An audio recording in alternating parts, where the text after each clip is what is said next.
Clima incandescente oggi nella sede dell'Atogesa AG2. Oggi è quasi il 10° giorno di sciopero dei netturbini che non hanno percepito le ultime 2 mensilità e la terza mensilità è praticamente stata ultimata. Quindi una situazione difficile perché i netturbini non hanno nessuna intenzione di tornare al lavoro. Quindi le città continuano ad essere sommerse da rifiuti, ma la cosa più importante è che in questo momento per sbloccare la vertenza occorrono 6 milioni di euro, mentre nelle casse di Atogesa ci sono appena 3 milioni e mezzo di euro, così come ha riferito il commissario liquidatore Teresa Restivo. Ancora mancano 2 milioni e mezzo, quindi non stiamo parlando di briciole, ma più di quello che si sta cercando di fare? No, loro hanno ragione, i lavoratori hanno ragione, perché oggigiorno non si campa manco quando lo stipendio arriva puntualmente. Immaginiamoci con 2 mesi di ritardo, quindi ormai tra poco diventano anche 3.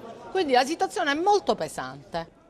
La proposta della maggioranza dei sindaci è stata quella: ci riprendiamo il servizio, così come ha detto a chiare lettere il sindaco di Raffadali Silvio Cuffaro. La posizione dei sindaci è che l'Atogesa è una società di liquidazione e non può più continuare a gestire. Manca il nuovo soggetto attuatore e quindi con ordinanza i sindaci riprenderanno indietro la raccolta dei rifiuti e faremo dei contratti direttamente con le ditte nelle more che ognuno provvederà o che la Regione finalmente ci dirà cosa dobbiamo fare, perché in un quadro giuridico così confuso non siamo in condizione ancora di fare gestire una società di liquidazione il servizio di raccolta.